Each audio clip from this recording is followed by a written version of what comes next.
Everyone, Sandeep education में आप लोगों का स्वागत है। मैं संदीप सर आज आप लोगों को क्लास 11 का जर्नल एंट्री में बैड डेट्स को डिस्कस करने वाला हूं और जो भी आप लोगों के डाउट्स है बैड डेट से रिलेटेड वो सब आज कंप्लीट हो जाएंगे। तो चलिए सबसे पहले बैड डेट्स के बारे में समझते हैं।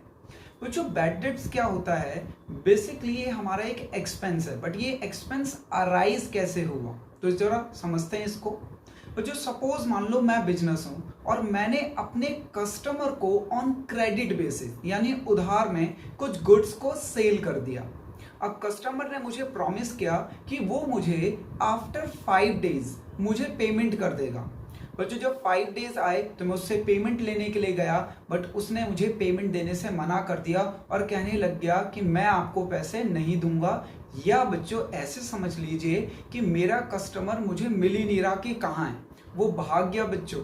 तो यहाँ पे क्या हुआ कि जो मुझे क्रेडिट सेल का पैसा रिकवर करना था अपने कस्टमर से, अब मुझे कस्टमर ही नहीं मिल रहा है कि वो कहाँ है, तो मैं उससे पैसे कैसे रिकवर कर पाऊंगा।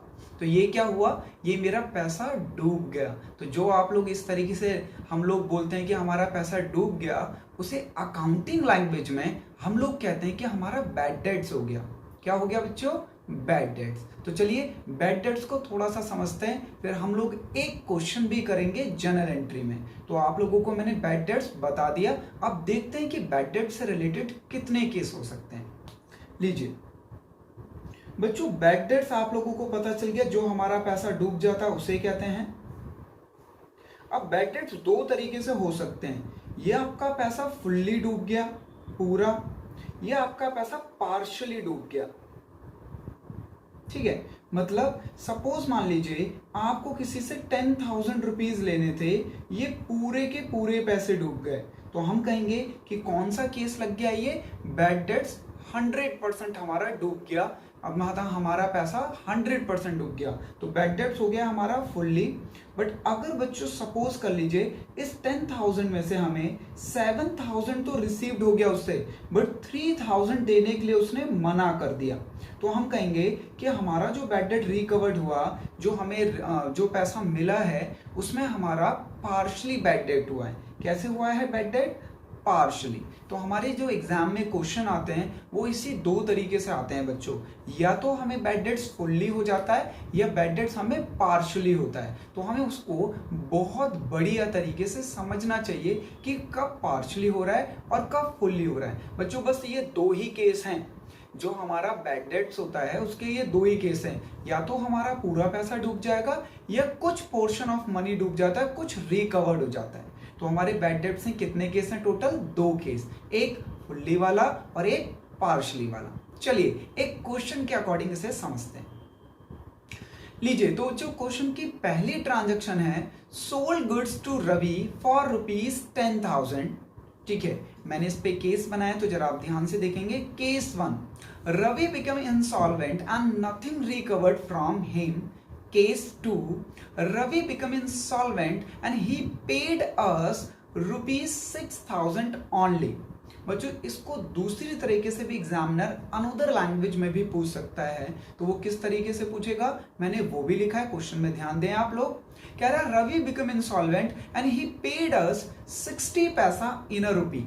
ठीक है, इसके बाद बच्चों हम केस 3 भी देखेंगे। सर अभी तो आपने बोला कि टोटल 2 ही केस हैं, बच्चों एक केस 3 भी है। केस 3 क्या है कि जो आपका पैसा ये डूब गया है, ये जो बैड डेट्स हो गया है, इसमें से कुछ अमाउंट रिकवर हो गई, तो जो आपने अपना पैसा डूबा हुआ माना था उसमें से कुछ रिकवरी हो गई, तो हम लोग क्या करेंगे? जर्नल एंट्री, जिसे हम लोग कहते हैं कि हमारा बैड डेट्स रिकवर हो गया। तो देखिए केस 3 की ट्रांजैक्शन, कह रहा ₹3,000 recovered from Ravi, return of as bad debt last year. Last year आपने उसे राइट ऑफ कर दिया था, बट आपको करंट ईयर में उसमें से 3,000 रुपीज रिकवर्ड हो गए। तो चलिए जर्नल एंट्री को पोस्ट करते हैं। हाँ जी, तो सबसे पहले जर्नल एंट्री देखेंगे। हमारी ट्रांजैक्शन क्या है? Sold goods to Ravi for ₹10,000। तो लीजिए बच्चों डेट हमें गिवन नहीं है, तो डेट में हम सीरियल नंबर लिख देंगे। तो हमारी पहली ट्रांजैक्शन है सेल की, तो Ravi account debit to sales. हाँ जी, ये क्रेडिट सेल ही है बच्चों, टू सेल्स। कितने की सेल्स करी हमने? 10,000 की। कितने की करी है? 10,000 की। तो ये हमारी जर्नल एंट्री हुई। नरेशन लिख देते हैं, being goods sold to Ravi. हमने किसे गुड सोल्ड किए हैं? रवि को। तो ये लीजिए हमारी नरेशन भी हो गई, ये हमारी ट्रांजैक्शन कंप्लीट हो गई। तो जो ट्रांजैक्शन थी सोल्ड गुड्स टू रवि, ये हमारी क्रेडिट ट्रांजैक्शन थी, तो हमने इसको अपने जर्नल एंट्री में रिकॉर्ड कर लिया। चलिए अब बच्चों इस पे जो हमारा अमाउंट डूब रहा है उसका केस 1 आपको समझाता हूं। देखिए क्या लिखा हुआ है, कह रहा रवि बिकम इंसॉल्वेंट। अब जरा ध्यान से समझिए पहले आप, रवि को हमने कितने रुपए की गुड्स सोल्ड किए? 10,000। दैट मीन्स हमें रवि से कितने रुपए लेने हैं? हमें रवि से लेने हैं 10,000 रुपये। तो केस 1 हमारा है फुल्ली वाला, हमारा पूरा पैसा डूब गया बच्चों। तो देखते हैं जरा transaction. Ravi became insolvent and nothing recovered from him. ओहो भैया, रवि से सारा पैसा डूब गया, तो मेरा पैसा लॉस हो गया, डूब गया। यानी अकाउंटिंग लैंग्वेज में जो हमारा पैसा डूब जाता है, जो हमें किसी से रिसीव्ड होना करना होता है, उसे बैड डेट्स कहा जाता है। तो ये लीजिए, टू बैड डेट्स अकाउंट बच्चों, जिसके लिए हम बैड डेट्स अकाउंट ओपन करते हैं। तो हमें किससे मिलने वाला था पैसा? रवि से, जो कि हमारा फुल्ली यानी कंप्लीटली बच्चों कुछ भी रिकवर नहीं हुआ, सारा का सारा पैसा डूब गया। तो टू रवि, रवि's अकाउंट, रवि से डूबा है कितना? 10,000, पूरा का पूरा डूब गया, कुछ भी रिकवर नहीं हुआ। तो नरेशन लिख देंगे आप, बीइंग बैड डेट्स फ्रॉम, किससे हुआ बैड डेट्स? फ्रॉम रवि, क्योंकि हमें रवि से लेने थे पैसे। ठीक है, चलिए बच्चों, तो अब जरा करते हैं केस 2।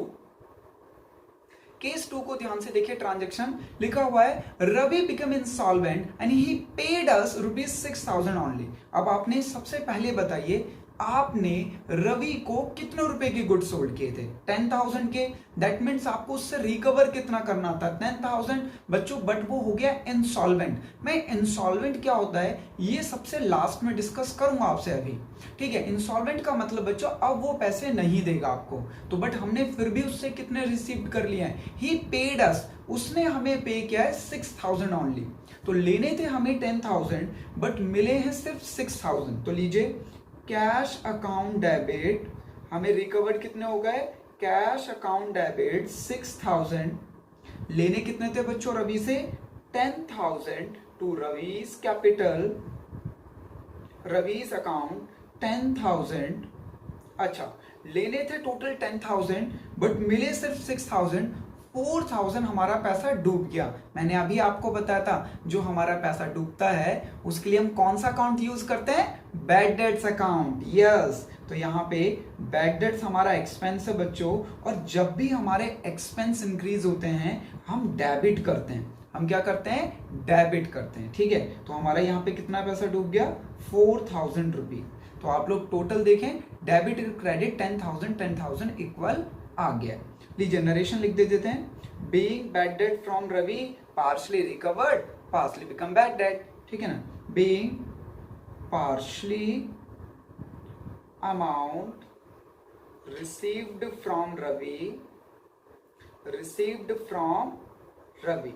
ठीक है ना, तो इसका मतलब क्या हो बच्चों कि पार्शली हमारा अमाउंट जो है वो बैड डेट हो गया है, डूब गया है। ठीक है, अब आप लोग पूछेंगे कि सर इंसॉल्वेंट क्या होता है?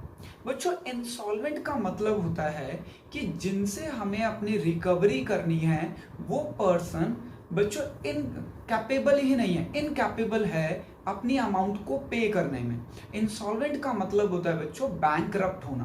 बैंकरप्ट मतलब दिवाला निकल जाना, जिस पर्सन के पास अब पैसे ही नहीं बचे और उसका बिजनेस लॉस में चल रहा है, तो उस सिचुएशन में अपनी सारी एसेट्स बेच कर भी आपके पैसे पे नहीं कर सकता। सपोज एग्जांपल मान लीजिए कि आपने उसको 10,000 रुपये उधार दिए हैं और उसकी टोटल एसेट 3,000 की है, तो अगर वो अपनी सारी एसेट सेल भी कर देगा तब भी आपको पैसा पे नहीं कर सकता।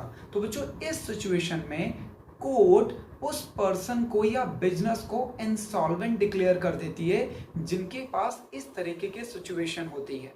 ठीक है ना। हम इंसॉल्वेंट की सिचुएशन कब बनती है बच्चों? जब बिजनेस में ड्यू टू हैवी लॉस काफी ज्यादा हो जाते हैं, जिसके कंपैरिजन में बिजनेस के पास उतनी एसेट्स भी नहीं होती। तो यहाँ पर जो हमारा रवि है वो इंसॉल्वेंट हो गया। इंसॉल्वेंट का मतलब ही is not capable to pay his debt. बच्चों वो अपनी लाइबिलिटी को पे करने में असमर्थ है, वो अपनी लाइबिलिटी को पे नहीं कर पाएगा। उसे जिसको जितने पैसे देने हैं वो अब नहीं दे पाएगा। ठीक है ना। बट फिर भी उसने 6,000 रुपीज हमें दिए, बट हमें उससे रिसीव्ड करने थे 10,000, मिला है 6,000, तो 4,000 हमारा बैड डेब्ट हुआ है। ठीक है ना। ठीक है। तो यहाँ पे इंसॉल्वेंट का मैंने आपको मीनिंग भी बता दिया। इंसॉल्वेंट का मतलब होता है कि आपका वो जिससे पर्सन से पैसा लेना है वो अब इनकैपेबल है। चलिए, तो अब आप लोगों ने पूछा है केस 3 के बारे में कि अगर सर हमें ये रिकवरी हो जाए। बच्चों वैसे तो अगर कोई पर्सन इंसॉल्वेंट हो गया तो हम उससे लीगली, ठीक है ना, इन अ लीगल टर्म्स पैसे डिमांड नहीं कर सकते, क्योंकि कोर्ट ने किसी भी पर्सन को अगर इंसॉल्वेंट डिक्लेयर किया है तो जिन भी लोगों को उससे पैसा लेना होता है वो अपने राइट को लॉस्ट कर देते हैं। तो यहाँ पे हमारे क्वेश्चन में हमें 4,000 रिकवर हो गए, सॉरी 6,000 रिकवर हो गए थे, 4,000 बैड डेट बन गया था। हमने उसको राइट ऑफ कर चुके थे रवि को कि भैया रवि से हमारा सेटलमेंट हो गया, अब हमें ना उससे कुछ लेना है ना उसे कुछ देना है। बट बच्चों ये तो उसकी दरिया दिली है ना, कि हमें उसने आके जो पैसा उसका वो नहीं पे कर पाया था प्रीवियस ईयर में उसने पे कर दिया। तो केस 3 यही है कि अगर कोई हमारा पैसा डूब जाता है और जिसे हमने भी डूबा हुआ मान लिया, यानी हमने भी बैड डेट्स मान लिया, और वो बच्चों रिकवर हो जाए, तो रिकवर की जनरल एंट्री क्या होगी? देखिए क्या लिखा हुआ है ट्रांजेक्शन। केस 3 रिकवरी का ही मैंने बनाया बच्चों, ध्यान से देखेंगे। कह रहा है ₹3,000 recovered from Ravi, return of as bad debt last year. Last year आपने डूबा हुआ मान लिया था, बट करंट ईयर में आपको रिकवर्ड हो गया। तो ये क्या हुआ बच्चों? आपको बैड डेट रिकवर हुआ। कैश मिला है आपको या चेक मिलेगा तो बैंक बच्चों, बट यहाँ पे कुछ नहीं मेंशन, तो हम ये मानेंगे कि हमें कैश मिला है। तो लीजिए केस 3 रिकवरी का भी कर लेते हैं। कैश अकाउंट डेबिट आपको रिसीव्ड हुआ है। हाँ जी, किससे रिसीव्ड हुआ है? रवि से। पर बच्चों रवि नहीं लिखते हैं, हम क्या लिखेंगे? Bad debt recover. सर ऐसा क्यों? सर आपने सर रवि क्यों नहीं लिखा? बच्चों क्योंकि हम रवि को last year he right of कर चुके हैं। देखिए ना, मैंने 10,000 से पूरी तरह उसे राइट ऑफ कर दिया था, तो मेरा राइट नहीं था क्योंकि वो हो गया था इंसॉल्वेंट। तो अब मैं उससे पैसे नहीं ले सकता था, बट उसने खुद ही पे किया। बच्चों बैड डेट्स का मतलब होता है कि अब हम उससे कोई भी मनी की डिमांड नहीं कर सकते। हाँ, यहाँ पे एक ऑप्शन है, ऑप्शन जो हमारा रवि था वो अपनी इच्छा से चाहे तो हमें पे कर सकता है। ठीक है, वही उसने बच्चों हमें पे किया है, तो ये कहा जाता है कि हमें बैड डेट रिकवर हो गया है। तो उसकी जनरल एंट्री बच्चों ये होगी, और नरेशन लिखेंगे हम लोग, बीइंग बैड डेट्स रिकवर। ठीक है, तो याद रखना इसमें कभी भी कस्टमर का नाम रिकवरी के टाइम पर जो हमें रिकवर होता है अमाउंट, चाहे किसी से भी हो, चाहे रवि, श्याम, जो भी हमारा कस्टमर है, हम उसका नाम कभी नहीं लिखेंगे बच्चों। ऑलवेज कैश अकाउंट और bad debt recovered account open होता है अगर हमें कोई बैड डेट जो हमारा पैसा डूबा हुआ है वो रिकवर हो जाता है तो। ठीक है, तो बच्चों ये था हमारा बैड डेट से रिलेटेड कॉन्सेप्ट। अगर आप लोगों को कोई डाउट हो किसी क्वेश्चन में तो आप मेरे से पूछ सकते हैं कमेंट बॉक्स में कमेंट करके। Thank you for watching guys, जय हिंद।